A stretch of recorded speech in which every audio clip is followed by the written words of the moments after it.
கிறிஸ்துவுக்குள் அன்பானவர்களே, ஆண்டவராகிய இயேசு கிறிஸ்துவின் திருப்பெயராலே இந்த வேதாகம வகுப்பில் பங்கு பெறும்படியாய் வந்திருக்கிற உங்களை அன்போடு வாழ்த்தி வரவேற்கிறோம். ஆண்டவருடைய இரக்கமும் பேரருளும் உங்கள் ஒவ்வொருவரோடும் கூட இருப்பதாக. அன்பானவர்களே, நாம் யோனா புத்தகத்தை குறித்து வேதாகம வகுப்பிலே கற்றுக்கொண்டு வருகிறோம். இதுவரை நாம் 10 வசனங்களை தியானித்திருக்கிறோம். யோனா 1ஆம் அதிகாரம் 1ஆம் வசனம் முதல் 10ஆம் வசனம் வரை நாம் பார்த்திருக்கிறோம். தொடர்ந்து உள்ள வசனங்களை நாம் இந்த நாளிலே பார்க்கலாம். இந்த 1ஆம் அதிகாரம் 7வது வசனத்திலிருந்து அதனுடைய 16வது வசனம் வரைக்கும் யோனாவை கடலுக்குள் தூக்கி போடுதல் அப்படிங்கிற ஒரு தலைப்பின் கீழாக நாம் பார்த்து வருகிறோம். எல்லாரும் நம்ம எடுத்து வைத்துக் கொள்வோம். யோனா பழைய ஏற்பாட்டிலே 1073வது பக்கத்தில் இருக்கிறது. 1ஆம் அதிகாரம் 11வது வசனத்தை நாம் சேர்ந்து வாசிக்கலாம். பின்னும் சமுத்திரம் அதிகமாய் கொந்தளித்து கொண்டிருந்தபடியால் அவர்கள் அவனை நோக்கி, சமுத்திரம் நமக்கு அமரும்படி நாங்கள் உனக்கு என்ன செய்ய வேண்டும் என்று கேட்டார்கள். ஒரு பக்கம் புயல் கொந்தளித்து கொண்டிருக்கிறது, ஒரு பக்கம் கடல் அலைகள் அதிகமாக எழும்புகிறது, ஒரு பக்கம் யோனா அவர் என்ன செய்யலாம் அப்படின்னு சொல்லி யோசித்து திகைத்து கொண்டிருக்கிறார். ஏன்னா சீட்டு போட்டு அவர் பெயருக்கு விழுந்துட்டு அவர் தான் குற்றவாளி அப்படிங்கிற ஒரு நிலைமை வந்துவிட்டது. ஒரு பக்கம் ஒவ்வொருத்தராக கேள்வி கேட்காங்க. எவ்வளவு அந்த சூழ்நிலைகளை நீங்கள் கற்பனை பண்ணி பாருங்கள். இவ்வளவு காரியங்கள் அங்கே நடந்தேறி கொண்டு வருகிறது, இன்னும் புயல் அமர்ந்த பாடில்லை. குற்றவாளி யாருன்னு சொல்லி கண்டுபிடித்தாயிற்று, ஆனால் புயல் அமர்ந்த பாடில்லை. மக்களுக்குள்ளாக மீண்டும் அந்த கேள்விகள் வருகிறது. அந்த கொந்தளிப்பை பார்த்த உடனே என்ன செய்யலாம் அப்படின்னு சொல்லி ஒருவருக்கொருவர் பேசி கொண்டிருக்கிறார்கள். ஆனால் உண்மையிலேயே அவங்களுக்கு என்ன செய்யணும்னு சொல்லி என்னது தெரியாது. ஏன்னா யோனா எதனால விலகி போனார், எப்பேற்பட்ட கடவுளுடைய வார்த்தைக்கு அவர் கீழ்ப்படியாமற் போனார் அப்படிங்கிறது யோனாக்கு மட்டும்தான் தெரியும். அங்க இருக்கிற மற்ற மக்களுக்கு யெகோவாவாகிய கடவுள் என்பவர் எப்படிப்பட்டவர் அப்படின்ட்டு தெள்ள தெளிவாக தெரியாது. இப்படிப்பட்ட ஒரு சூழ்நிலையில தான் அவங்க கேட்கிற கேள்வியை பாருங்க. யாரை பார்த்து கேட்குறாங்க? யோனாவை பார்த்து கேட்கிறாங்க. நீ இந்த கடல் அமரும்படி நாங்கள் உனக்கு என்ன செய்ய வேண்டும்? பாருங்க, குற்றவாளியின் இடத்திலே பதில கேட்குறாங்க. எப்படி ஒரு சூழ்நிலையை பாருங்களேன். அந்த ஒரு சூழ்நிலை நீங்கள் யோசித்து பாருங்கள். யார் அந்த தவறு செய்தாரோ அவரிடத்திலேயே பதிலை கண்டுபிடிக்கிறாங்க. காரணம் என்னன்னா, நான் ஏற்கனவே சொன்னது போல கடவுள் ஏன் கோபப்பட்டார், ஏன் இந்த பெருங்காற்று, இது எல்லாமே யோனாவுக்கு மட்டும்தான் தெரியும். யோனாவுக்கு தான் தெரியும் அப்படிங்கிறது அங்க இருக்கிற மக்களுக்கும் தெரியும். எப்படி தெரியும்னா, சீட்டு போட்டு கண்டுபிடிச்சிட்டாங்க. ஏன்னா அவங்களுடைய ஒரு பெரிய நம்பிக்கை அது. சீட்டு போட்டு யார் பேருக்கு விழுந்தாலும் அது கடவுளுடைய செயல்பாடு தான் அதில் இருக்கிறது அப்படின்னு சொல்லி. ஸோ இப்படிப்பட்ட சூழ்நிலையில அவர்கள் யோனாவினிடமே கேட்கிறார்கள். யோனாவினிடத்திலேயே அவர்கள் கேட்கக்கூடிய காரியத்தை நம்ம இங்கு பார்க்கிறோம். இப்போ இந்த வசனத்திலிருந்து நம்ம கற்றுக்கொள்ளுகிற ஒரே ஒரு காரியம் என்னன்னா, சில நேரங்களில் சில பிரச்சனைகளுக்கு நம்மிடத்துல என்னது இருக்கும்? தீர்வு இருக்கும். நம்மிடத்திலே தீர்வு இருக்கும். நம்மிடத்துல தான் அதற்கான அந்த பிரச்சனைக்கான முடிவு இருக்கும். ஆனா நாம தான் அதை என்ன செய்ய மாட்டோம்? நிதானித்து ஆராய்ந்து யோசித்து பார்க்க மாட்டோம். ஐயோ பிரச்சனை வந்துட்டா இதை நான் எப்படி ஹேண்டில் பண்ண போறேன், எப்படி கையாள போறேன், எனக்கு கையும் ஓடலை காலும் ஓடலை, தலைவலிக்கு அது வலிக்கு அப்படின்னு சொல்லி அக்கம் பக்கம் ஓடி திரிந்து அலைவோமே தவிர, உட்கார்ந்து இந்த பிரச்சனைக்கு தீர்வு நம்மிடத்திலே இருப்பதை நம்ம நிறைய நேரங்கள்ல யோசிப்பது கிடையாது. இங்க அதுதான் நம்ம பார்க்கிறோம். யோனாவின் இடத்திலேயே அந்த தீர்வு இருந்ததை அந்த மக்கள் கடைசியில கண்டுகொண்டு, யோனா என்ன சொல்லுகிறார் அப்படின்னு சொல்லி பார்ப்போம்னு சொல்லி யோனாவின் இடத்திலேயே கேள்வியை கேட்கிறார்கள். இந்த சமுத்திரம் இந்த கொந்தளிப்பு அமரணும்னா என்ன பண்ணணும் அப்படின்னு சொல்லி. தொடர்ந்து நம்ம 12வது வசனத்துக்கு போகலாம். 12வது வசனத்தை நம்ம எல்லாரும் சேர்ந்து வாசிப்போம். அதற்கு அவன், நீங்கள் என்னை எடுத்து சமுத்திரத்திலே போட்டு விடுங்கள், அப்பொழுது சமுத்திரம் உங்களுக்கு அமர்ந்திருக்கும், என் நிமித்தம் இந்த பெரிய கொந்தளிப்பு உங்கள் மேல் வந்தது என்பதை நான் அறிவேன் என்றான். பாருங்க, இந்த வசனத்தை 3 பகுதியா நம்ம பிரிக்கலாம்.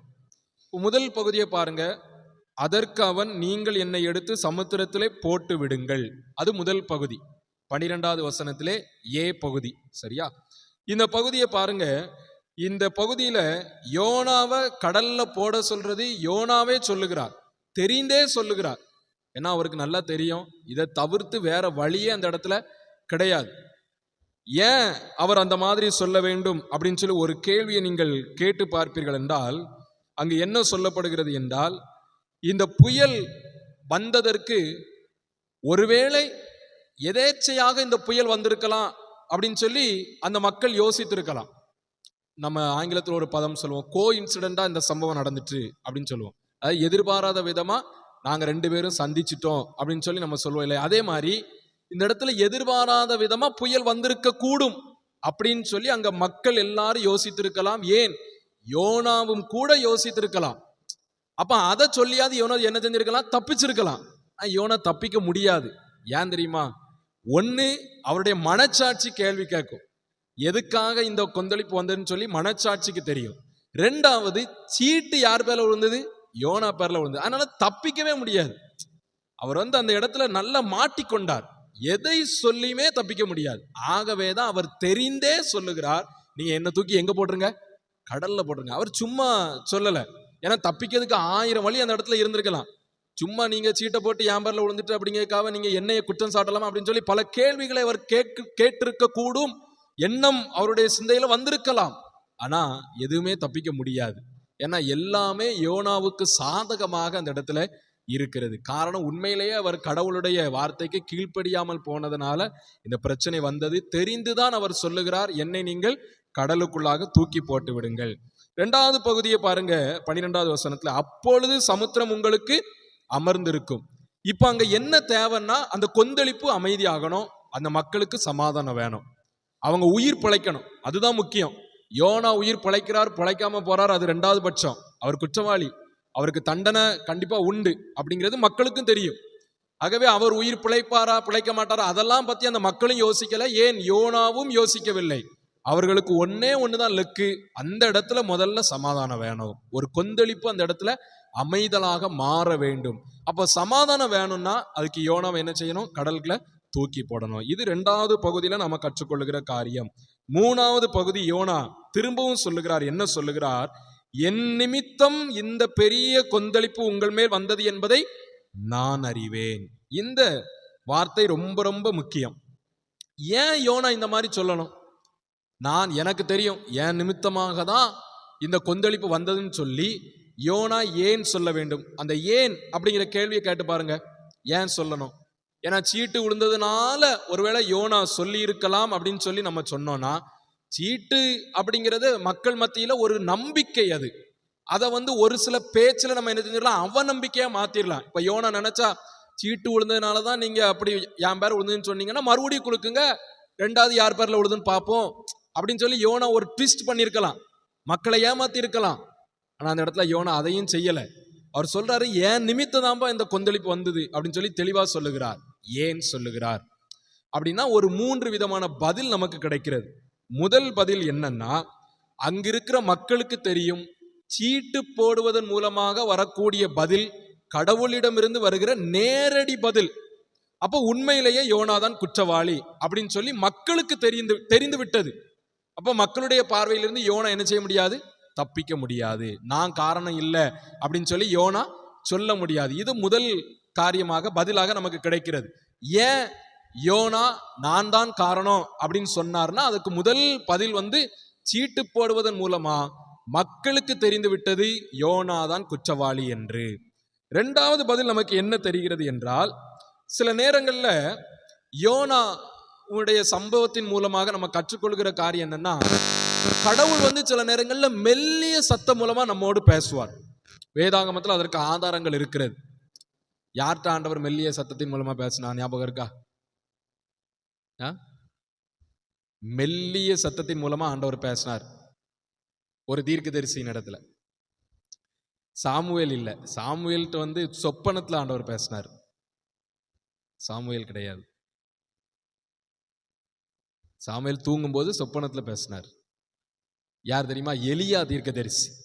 சரியா? எலியா தீர்க்கதரிசி எங்க இருக்கிறது? 1 ராஜாக்கள் 19ஆம் அதிகாரம், 1 ராஜாக்கள் 19ஆம் அதிகாரம் 12வது வசனத்தை நீங்க அந்த 19வது அதிகாரம் ஃபுல்லா வீட்டுல போய் வாசித்து பாருங்க. 12வது வசனத்தை மாத்திரம் நம்ம வாசிக்கலாம். 1 ராஜாக்கள் 19:12. ஆ ம் ஆ ஆ ஆ எலியாவினுடைய சம்பவத்தை நான் வேகமா சொல்றேன். எலியா அந்த எசபேலுக்கு பயந்து ஓடி ஒளிகிறார். எசபேல் வந்து அநேக தீர்க்கதரிசிகளை கொன்று போட்டு விட்டார். எலியா மட்டும்தான் இப்ப உயிரோட மிச்சமா இருக்கிறாரு கர்த்தருடைய தீர்க்கதரிசிகள்ல. எலியாவுக்கு உயிர் பயம் வந்துட்டு, ஐயோ நம்மளையும் எசபேல் என்ன செஞ்சிருவா, கொண்டு போட்டுருவா அப்படின்னு சொல்லி உயிருக்கு பயந்து சூறைச் செடியின் கீழே உட்கார்ந்து அவர் என்ன சொல்வார் தெரியுமா? நான் என் பிதாக்களை பார்க்கிலும் மேன்மையானவன் கிடையாது, என்னை நீர் என்ன செஞ்சிடும், எடுத்துக்கிடும், என்னை நீர் எடுத்துக்கிடும் அப்படின்னு சொல்லி ஜெபம் பண்ணுவார். அப்படி ஜெபம் பண்ணும் போதுதான் ஆண்டவர் எலியாவை தேற்றுவார். அப்படி தேற்றும் போது அந்த அமர்ந்த மெல்லிய சத்தம் எலியாவின் காதுக்கு மட்டும் கேட்கக்கூடியதா இருந்தது. அப்போ வேத வல்லுநர்கள் அந்த சம்பவத்தை இதோடு ஒப்பிடுகிறார்கள். எப்படி ஒப்பிடுகிறாங்கன்னா, யோனா ஏன் நான் தான் குற்றவாளின்னு சொல்லி இதுல ஒப்புக்கொள்ளுகிறார் அப்படின்னா, அமர்ந்த மெல்லிய சத்தத்தின் மூலமாக ஒருவேளை ஆண்டவர் என்ன செஞ்சிருக்கலாம், யோனாவினுடைய காதோரமா பேசி இருக்கலாம். யோனாவே, வா நிமித்தம் தான்ப்பா இந்த கொந்தளிப்பை நான் என்ன செஞ்சிருக்கேன், அனுப்பியிருக்கேன் அப்படின்னு சொல்லி யோனாவுக்கு நினைவுபடுத்தி இருக்கலாம் அப்படின்னு சொல்லி வேத அறிஞர்கள் ஒரு கருத்தை முன்வைக்கிறார்கள். இது 2வது பதிலாக நமக்கு கிடைக்கிறது. அடுத்ததாக யோனாதான் காரணம் அப்படின்னு சொல்லி எதன் மூலமாய் நம்பப்படுகிறது என்றால், யோனா ஏன் தான் அதை ஒத்துக்கொண்டார் என்றால், நியாயப்பிரமாண சட்டம் உபாகமத்தின் புத்தகம் 24ஆம் அதிகாரம் 16வது வசனத்தின் பின்பாகம். வேகமாக யாராவது ஒரு வாசிப்போம். உபாகமம் 24ஆம் அதிகாரம். அவனவன் செய்த பாவத்து நிமித்தம் அவனவன் கொலை செய்யப்பட வேண்டும். இந்த நியாயப்பிரமாண சட்டம் யோனாவுக்கு நினைவுக்கு வந்திருக்க கூடும். ஏன்னா பாவம் செய்தது அந்த இடத்துல யோனா தான். கடவுளுடைய வார்த்தைக்கு கீழ்ப்படியாம விலகி போனார்.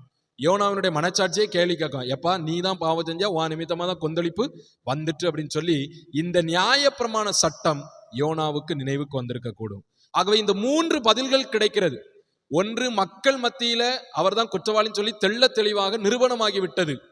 2வது, ஆண்டவரே மெல்லிய சத்தத்தின் மூலமாக பேசி இருக்க கூடும். இது ஒரு அசியூம்ஷன் தான், சரியா? இப்படி நடந்திருக்கலாம், நடந்திருக்கு அப்படின்னு சொல்லி உறுதியா நம்ம சொல்ல முடியாது, நடந்திருக்கலாம். 3வது, நியாயப்பிரமாண சட்டம் அவருடைய இருதயத்துல பேசி இருக்கும்.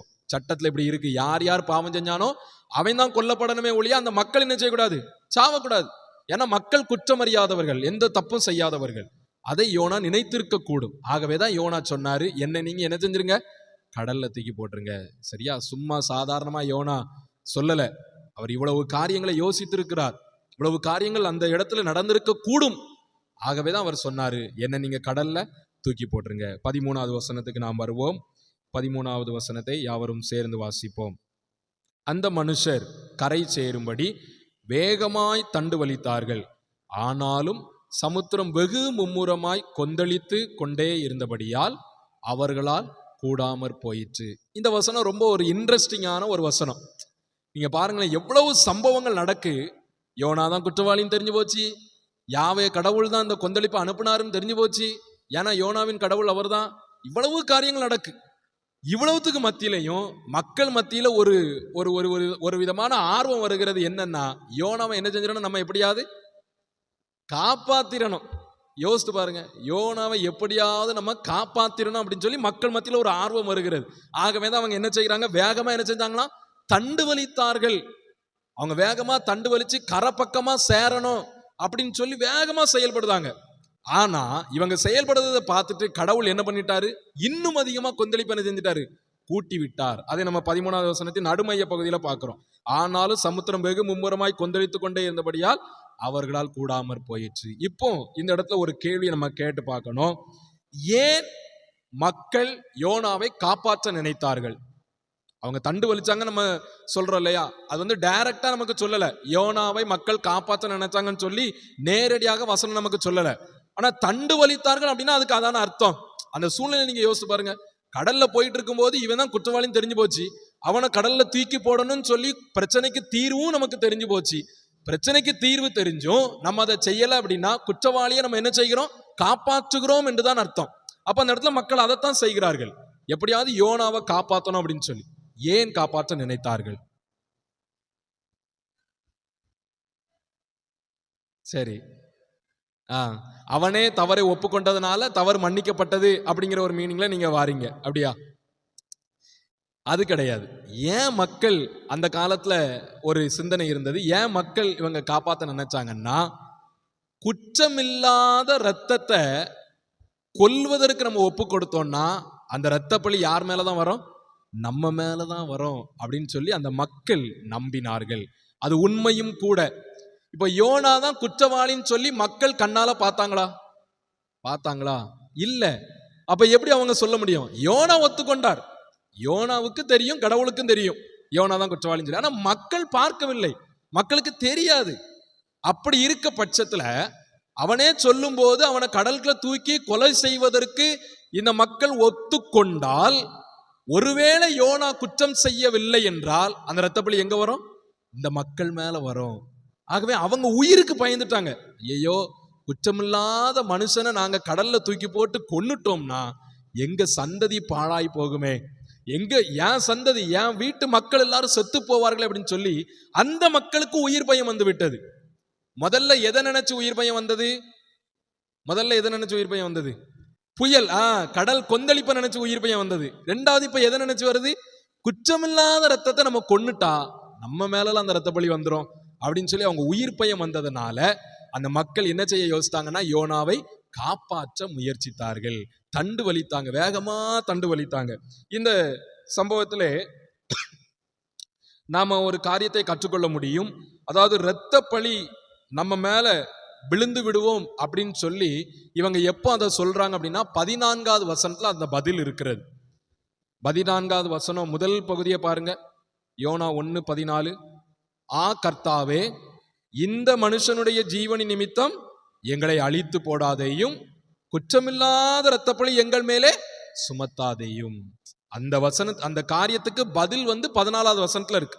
ஏன் மக்கள் யோனாவை காப்பாற்ற நினைச்சாங்க அப்படிங்கிறதுக்கு பதில் 14வது வசனத்துல இருக்கு. ஏன்னா குற்றமில்லாத ரத்தத்தை கொண்டு போட்டாச்சுன்னா அந்த இரத்தப்பழி எங்க மேல வந்துருமே அப்படின்னு சொல்லி அவர்கள் பயந்து தண்டு வலித்தார்கள்.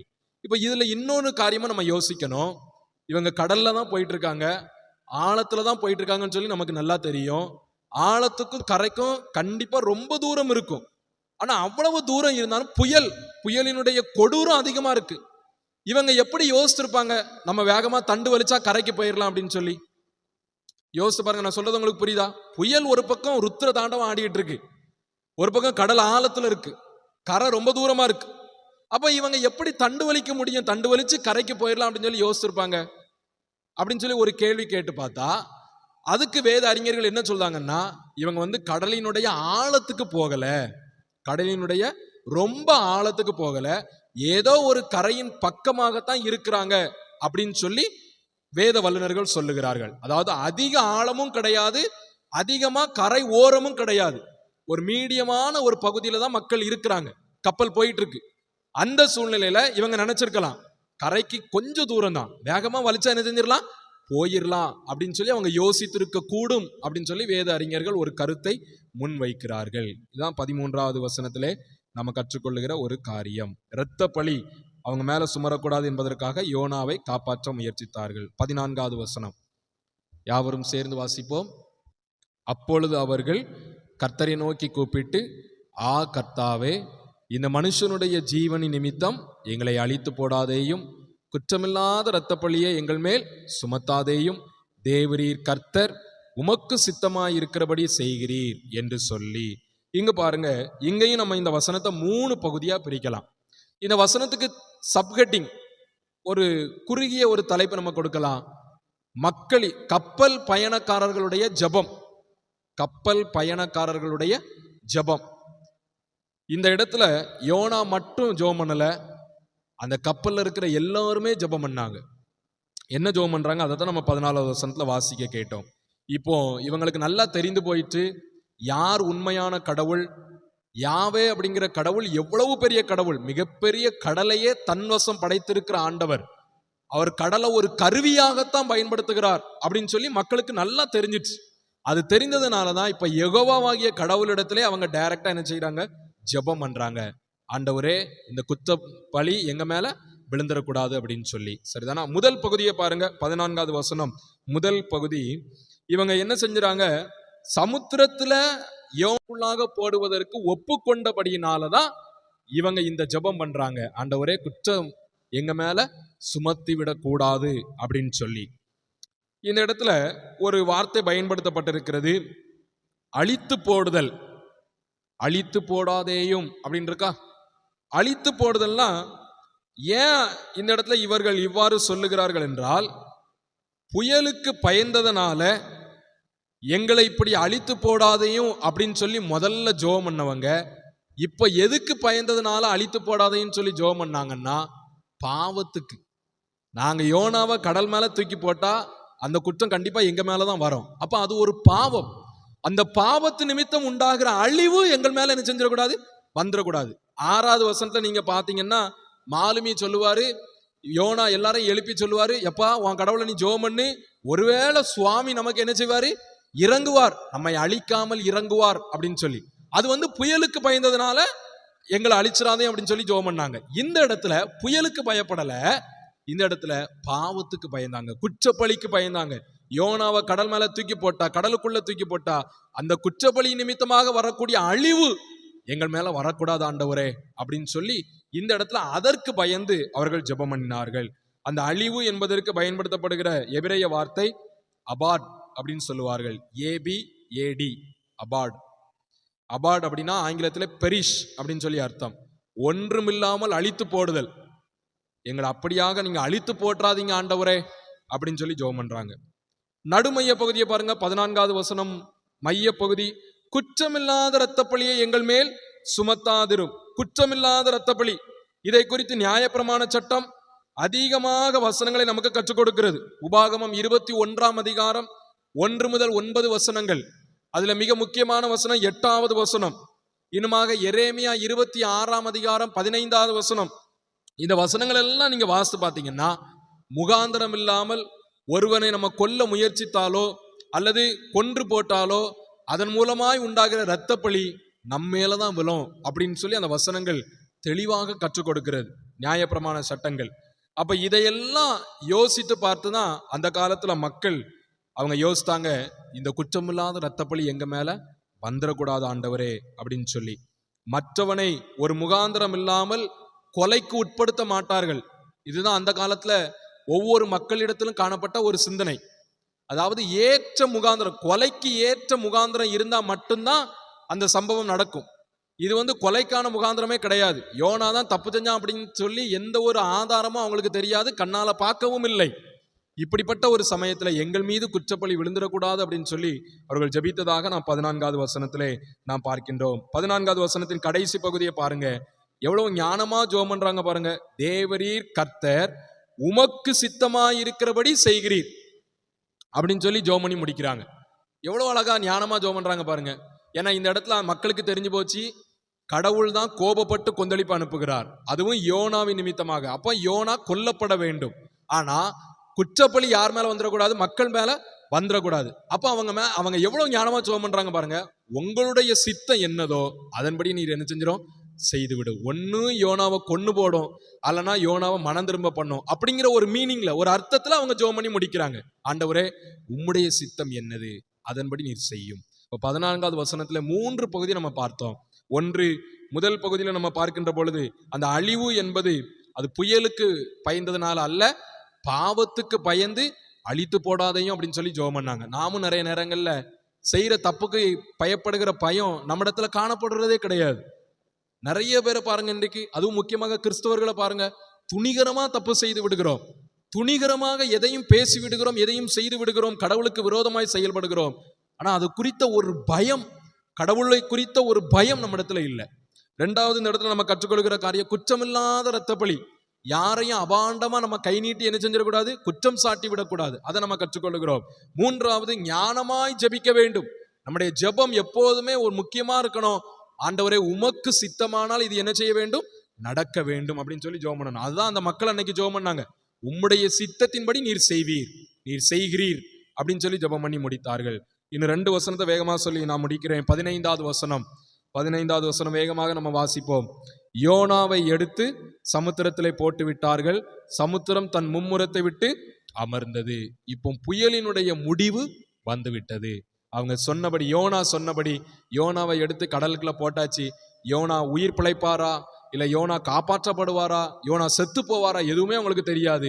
ஆனா அவங்களுடைய எதிர்பார்ப்பு என்னன்னா, புயல்ல இருந்து நாங்க விடுதலையாக்கப்பட வேண்டும் என்பது. அதற்காக யோனாவை கடலுக்குள்ள தூக்கி போட்டாங்க. புயலும் தன்னுடைய பழைய நிலைமைக்கு வந்து விட்டது. இந்த இடத்துல மும்முரத்தை விட்டு திரும்பியது, அமர்ந்தது அப்படின்னு சொல்லப்பட்டிருக்கு. ஆனா உண்மையான மொழிபெயர்ப்பு தன்னுடைய பழைய நிலைமைக்கு வந்து விட்டது. அந்த கடல் முதல்ல எப்படி அமைதலாக இருந்ததோ அதே போல அமைதல் ஆயிற்று அப்படின்னு சொல்லி 15வது வசனத்தில் நம்ம பார்க்கிறோம். கடைசியாக ஒரு வசனத்தை பார்ப்போம், முடிப்போம். 16வது வசனம். அப்பொழுது அந்த மனுஷர் கர்த்தருக்கு மிகவும் பயந்து கர்த்தருக்கு பலியிட்டு பொருத்தனைகளை பண்ணினார்கள். இது ரொம்ப ரொம்ப முக்கியமான ஒரு வசனம். 1வது அதிகாரம் இந்த வசனத்துல தான் முடிவடைகிறது. சரியா? 17வது வசனம் அது நமக்கு அடுத்த பகுதியாக மாறும். இந்த 2வது பகுதி 16வது வசனம் வரைக்கும் நமக்கு முடிவடைகிறது. இதுல 3 முக்கியமான பகுதியை பார்க்கிறோம். இதுல இந்த வசனத்துல யாரை குறித்து சொல்லப்பட்டிருக்கிறது? யாரை குறித்து? அந்த மக்களை பார்த்து தான் சொல்லப்பட்டிருக்கு. சரியா? இதுல யோனாவை குறித்தோ சொல்லப்படல, கர்த்தருக்கு பயந்த வேற யூத ஜனங்களை குறித்தோ சொல்லப்படல, நினிவே மக்களை குறித்தோ தர்ஷீஸ் மக்களை குறித்தோ சொல்லப்படல. யாரெல்லாம் அந்த கப்பல்ல இருக்காங்களோ அவங்கள குறித்து மட்டும்தான் சொல்லப்பட்டிருக்கு. ஏன் அதை சொல்றேன்னா அது ரொம்ப முக்கியம். பாருங்க, அப்பொழுது அந்த மனுஷர் கர்த்தருக்கு மிகவும் பயந்து. 3 விதமான காரியம் இங்கு நடைபெறுகிறது. 1, அந்த மக்கள் யெகோவாகிய கடவுளை நம்பி அவருக்கு பயந்தார்கள். இது முதல் காரியம். இவ்வளவு காரியம் நடந்ததன் மூலமா யெகோவாகிய கடவுள் தான் மெய்யான கடவுள், யெகோவாகிய கடவுள் தான் இந்த சமுத்திரம், இந்த வானம், இந்த பூமி எல்லாவற்றையும் படைத்த கடவுள் அப்படின்னு சொல்லி அந்த மக்கள் நம்பி அவருக்கு பயந்தார்கள். அந்த பயம் அப்படிங்கிற வார்த்தைக்கு பயன்படுத்தப்படுகிற எபிரேய வார்த்தை யாரே, YARE, யாரே. யாரே அப்படின்னா மாரலி டு ஃபியர் அப்படின்னு சொல்லி பொருள். ஒரு நெறிமுறை சார்ந்த பயம். நம்ம யாராவது குற்றப்படுத்திடுவானோ அல்லது நம்ம யாராவது கொன்று போடுவானோ என்பதை குறித்த பயம் கிடையாது.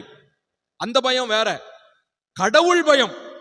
கடவுள் என்பவர் பெரியவர், அவர்தான் எல்லாவற்றுக்கும் எல்லாமானவர். இப்ப அவரை நம்ம வணங்க வேண்டும் அப்படிங்கிற ஒரு பயம். இப்ப கடவுளை குறித்து நம்ம கொண்டிருக்கோம் இல்லையா, அந்த பயம் தான் அந்த மக்கள் மத்தியில வந்தது. அப்ப இதுல இருந்து நம்ம என்ன கற்றுக்கொள்கிறோம் என்றால், அந்த மக்கள் யெகோவாகிய கடவுளை நம்பினார்கள், நம்பி அவருக்கு பயந்தார்கள். பயம்னா அவரை வழிபட்டார்கள் அப்படின்னு சொல்லி நம்ம வைத்துக் கொள்ளலாம். சரியா? இது முதல் காரியம். 2வது, அவருக்கு என்ன செலுத்துறாங்க? கர்த்தருக்கு பலியிட்டு. கப்பல்ல போயிட்டு இருக்கும்போது பலி செலுத்த முடியுமா? யோசித்து பாருங்க, அந்த சூழ்நிலையை நீங்க யோசித்து பாருங்க. அந்த காலத்துல மக்கள் எங்க போய் பலியிடுவாங்க தெரியுமா? அந்த எகிப்து மக்கள், பாலஸ்தீன மக்கள், இஸ்ரவேல் மக்கள் எல்லாருமே கர்த்தருடைய ஆலயத்துல போய் தான் பலியிடுவாங்க. எகிப்து மக்கள் அவங்க தெய்வத்துக்கு போய் தான் பலியிடுவாங்க, அந்த ஆலயத்துக்கு போய் தான் பலியிடுவாங்க. ஆனா இங்கு கப்பல்ல பலி செலுத்துறாங்க. பலி செலுத்துவதற்கு மிருகங்கள் எங்க கிடைச்சிருக்கும்? யோசித்து பாருங்க, நீங்க அந்த கேள்வியை கேட்டு பாருங்க. சும்மா பைபிளை படிக்கப்படாது. பலி செலுத்துவதற்கு மிருகங்கள் எங்க கிடைத்திருக்கும்? கப்பல்ல பலியிட சொன்னது யார்? அந்த காலத்து மக்களினுடைய நம்பிக்கை கோயில்ல போய் தான் பலி செலுத்தணும், கப்பல்ல பலி செலுத்த கூடாது. ஆனா கப்பல்ல பலி செலுத்துறாங்க. எப்படி? யோசித்து பாருங்க. 1, எப்படி இவங்க கப்பல்ல பலி செலுத்தினாங்கன்னா, வேதம் அதற்கு அனுமதி கொடுக்கிறது. முற்பிதாக்களினுடைய காலத்தை நீங்க யோசித்து பார்க்கணும். ஆபிரகாம், ஈசாக்கு, யாக்கோபு 3 பேருமே நாடோடிகளாக அலைந்து திரிந்தவர்கள் தான். ஆபிரகாம் ஆண்டவருடைய வார்த்தை கேட்டு மெசொப்பொத்தாமியால இருந்து, ஊர் தேசத்துல இருந்து கானான் தேசத்தை நோக்கி படையெடுத்து வந்தவர் தான். ஈசாக்கும் அதே போலதான், யாக்கோபும் அதே போலதான். போகிற வழியிலெல்லாம் எந்த இடத்துலெல்லாம் சொப்பனம் காண்கிறார்களோ, எந்த இடத்துலெல்லாம் அவங்க பலியிடன்னு நினைக்கிறாங்களோ, அந்த இடத்துல அவங்க என்ன செஞ்சாங்க? ஒரு ஆல்டர் மாதிரி ஒண்ணு கட்டி, ஒரு பலிபீட மாதிரி ஒண்ணு கட்டி பலி செலுத்தினாங்க. அவங்க பலி இடுகிற இடம்லாம் கோயில் கிடையாது. நீங்க யோசிச்சு பாருங்க, முற்பிதாக்கள் கோயில்ல போய் பலியிடவில்லை. அப்போ யெகோவாகிய கடவுளை பின்பற்றுகிற எபிரேய மக்கள் மற்ற பாலஸ்தீன மக்கள் மத்தியில காணப்பட்ட கோயில்ல போய் தான் பலியிடணும்னு சொல்லி காணப்பட்ட நம்பிக்கையை அன்றைக்கு முறித்தார்கள் முற்பிதாக்களினுடைய காலத்துல. அப்படிலாம் ஒன்றும் பலியிட்டா மட்டும்தான் கடவுள் ஏற்றுக்கொள்வார் என்பது கிடையாது. உண்மையான பலி எங்கிருந்து செலுத்தினாலும் கடவுள் என்ன செய்வார்? ஏற்றுக்கொள்வார். ஆனா நம்ம உண்மையாய் பலி செலுத்த வேண்டும். அப்ப அதன் அடிப்படையில தான் இங்க கப்பல்ல என்ன செய்யறாங்க, இவங்க பலி செலுத்துறாங்க. சரியா? சும்மா கப்பல்ல பலி செலுத்தல. அந்த நம்பிக்கை, அந்த மக்கள் நிறைய பேர் யோசிப்பாங்க, ஐயோ கடவுள்னா கோயில போய் தானே பலி செலுத்தணும் அப்படின்னு சொல்லி யோசிச்சிருப்பாங்க. அப்ப எபிரேய மக்கள் இந்த யோனா கூட ஒருவேளை முன்கூட்டியே சொல்லி இருக்கலாம். யோனாவினுடைய வாழ்க்கை முறை அல்லனா எபிரேய மக்களினுடைய வாழ்க்கை முறைய இந்த மக்கள் ஒருவேளை கேள்விப்பட்டிருக்கலாம். இவங்க எங்க போனாலும் ஒரு இடத்துல பலிபீடத்தை கட்டி பலியிடுவாங்க. ஏன்னா கடவுள் பலி உண்மையாய் பலியிடப்படுகிறதா அதைத்தான் பார்ப்பாரே ஒழிய இடத்தை பார்க்க மாட்டாரு அப்படின்னு சொல்லி அந்த மக்களுக்கு ஒருவேளை தெரிந்திருக்க கூடும். சரியா? இது ஒரு பதில். ரெண்டாவது, இவங்க பலி செலுத்துவதற்கு மிருகம் எங்க இருந்து கிடைச்சிருக்கும்? பொதுவாக கப்பல் அப்படின்னா அங்க மனுஷங்க மட்டும்தான் பயணம் செய்வாங்கன்னு கிடையாது. சரியா? கார்கோ அப்படின்னு சொல்லி ஒரு பகுதி இருக்கும். கார்கோனா நிறைய ஸ்டோரேஜ் நம்ம கொண்டு போகக்கூடிய இடம். கப்பல்ல அடித்தட்டுல தான் நிறைய நம்முடைய லக்கேஜ் எல்லாத்தையும், இப்போ விமானத்துல பறக்கணும் வைங்களேன், ஃப்ளைட்ல பறக்கணும்னா ஃப்ளைட்ல மேல் பகுதியில தான் நம்ம பறப்போம், கீழே தான் நம்மளுடைய பொருள் எல்லாமே இருக்கும். அதே போலதான் கப்பலும் மேல் தளத்துல தான் நம்ம இருப்போம், கீழே பொருள் எல்லாமே இருக்கும். அந்த பொருட்கள்ல சில மிருகங்களையும் எடுத்து கொண்டிருக்க கூடும் அப்படின்னு சொல்லி வேத வல்லுநர்கள் சொல்லுகிறார்கள். ஏன்னா அந்த காலத்து கப்பல் பயணத்துல நிறைய பேர் மிருகங்களையும் எடுத்துக்கொள்வார்களாம், எடுத்துக்கொண்டு போவாங்களாம். அப்ப அதுல ஏதோ ஒரு மிருகத்தை அவங்க என்ன செஞ்சிருக்கலாம், பலியிட்டு இருக்கலாம். அதுதான் அவங்க பலி செலுத்துவதற்கான ஒரு காரணமாக அமைந்தது. சரிதானா? மூணாவது காரியம் சொல்லி முடிக்கிறேன். பொருத்தனை செலுத்தினார்கள். முதல்ல கர்த்தருக்கு பயந்தார்கள், இரண்டாவது கர்த்தருக்கு பலியிட்டார்கள், மூணாவது கர்த்தருக்கு பொருத்தனை செலுத்தினார்கள். என்ன பொருத்தனை பண்ணியிருப்பாங்க? ஒரு யூகமா யோசித்து பாருங்களேன். என்ன பொருத்தனை பண்ணியிருக்க கூடும்? அது வரைக்கும் யெகோவாகிய கடவுள்லாம் யாருன்னே தெரியாது. அன்னைக்கு கடவுளை அறிந்து கொண்டாங்க, அன்னைக்கு பலி செலுத்தினாங்க. அப்போ வேத வல்லுநர்கள் இந்த இடத்துல என்ன பலி செலுத்தி என்ன பொருத்தனை பண்ணி இருப்பார்கள் அப்படின்னு சொல்லி யோசிக்கிறாங்கன்னா, இனிமேல் நாங்கள் உம்மைதான் வணங்குவோம் ஆண்டவரே, உம்மைதான் துதிப்போம் ஆண்டவரே அப்படின்னு சொல்லி அவங்க பொருத்தனை பண்ணி இருக்கலாம் அப்படின்னு சொல்லி சொல்றாங்க. ஏன்னா பொருத்தனை அப்படிங்கிற வார்த்தைக்கு பயன்படுத்தப்பட்டிருக்கிற எபிரேய பதம் நெடார். நெடர் நெடர் NEDER நெடர் அப்படின்னா என்ன அர்த்தம்னா, பிராமிஸ் டு காட், கடவுளுக்கென்று ஆண்டவருடைய சமூகத்துல பொருத்தனை பண்ணுவது, ஆண்டவருக்கென்று பொருத்தனை பண்ணுவது, பிராமிஸ் டு காட். அப்ப அவங்க ஒருவேளை அப்படி சொல்லி இருக்கலாம், ஆண்டவரே நாங்க உண்மையான தெய்வத்தை அறிந்து கொண்டோம், இனிமேல் நாங்கள் உண்மைதான் என்ன செய்வோம், வணங்குவோம், உண்மைதான் நாங்கள் துதிப்போம் அப்படின்னு சொல்லி அவங்க பொருத்தனை பண்ணி இருக்கலாம் அப்படின்னு சொல்லி வேத வல்லுநர்கள் சொல்லுகிறார்கள். இதோடு நாம் யோனா 1ஆம் அதிகாரத்தை நிறைவு செய்கிறோம். 17வது வசனத்துல இருந்து 2ஆம் அதிகாரம் ஃபுல்லா நாம் நாளைய தினத்திலே தியானிப்போம். அநேக காரியங்களை இதிலே கற்றுக்கொண்டிருப்பீர்கள். நிறைய காரியங்கள் உங்களுக்கு புதுவிதமா இருந்திருக்கும். ஆண்டவர் உங்களோடு பேசி இருப்பார். ஆண்டவருடைய சமூகத்துக்கு நம்ம ஒப்பு கொடுப்போம். ஆண்டவர் இந்த இடத்துல கற்றுக்கொள்ளுகிற காரியம் யோனாவை போல நம்ம என்ன செய்யக்கூடாது, வழி விலகி போகவே கூடாது. அது நமக்கு மட்டும் கேடு கிடையாது, நம்மை சார்ந்த மக்களுக்கும் பிரச்சனை. சரிதானா? யோசித்து பார்க்க வேண்டும். நமக்கு மட்டும் அது பிரச்சனை கொண்டு வராது, நம்முடைய குடும்பத்துக்கும் அது பிரச்சனையை கொண்டு வரும். ஆகவே எந்த சூழ்நிலையிலும் கடவுளை மட்டும் விட்டு பின்வாங்கவே கூடாது. அடுத்தபடியா, இந்த கடவுளை பற்றி அறியாத மக்கள் மத்தியில காணப்பட்ட பயப்படுகிற பயம், கர்த்தருக்கு கொடுக்கக்கூடிய பலி, கர்த்தருக்கென்று செலுத்தக்கூடிய பொருத்தனை நம்ம சரியா என்ன செய்ய வேண்டும், செலுத்த வேண்டும். அதுதான் இந்த காரியத்தில் நம்ம கற்றுக்கொள்கிற காரியம். இதை கடைபிடிக்க ஆண்டவர் நமக்கு உதவி செய்வாராக. ஆமென். அன்பானவர்களே, ஆலய ஆராதனை முடிந்தவுடன் பெண்கள் ஞாயிறுக்கன்று பயிற்சி நடைபெறும். ஆகவே பெண்கள் நீங்கள் வெகு விரைவாக கலந்து கொள்ளுமாறு அன்போடு கேட்டுக்கொள்கிறோம். அதே போல வருகின்ற ஞாயிற்றுக்கிழமை நாம் பெண்கள் ஞாயிறாக ஆசரிப்பதனால பிரியாணி விற்பனை செய்யலாம் என்று சொல்லி நாம் தீர்மானித்திருக்கிறோம். ஆகவே நாளைய தினத்தில் உங்கள் வீடுகளிலே அதற்கான ஆர்டர்ஸ் எடுக்க வருவோம். நீங்கள் உங்களால் முடிந்ததை நீங்கள் கொடுத்து இந்த பெண்கள் ஊழியத்திற்காக, இது பெண்கள் ஊழியத்துக்கு மட்டும்தான், பெண்கள் ஐக்கிய சங்க ஊழியங்களுக்கு மட்டும். ஆகவே நீங்கள் இதற்காக ஒத்துழைப்பு கொடுக்க உங்களை அன்போடு கேட்டுக்கொள்கிறோம். நாம் முழங்கால் படியிட்டு ஜெபம் செய்வோம். கிருபை மிகுந்த எங்கள் நல்ல ஆண்டவரே, யோனா புத்தகத்தின் மூலமாக ஆண்டவர் அநேக காரியங்களை எங்களுக்கு கற்றுக் கொடுத்தமைக்காக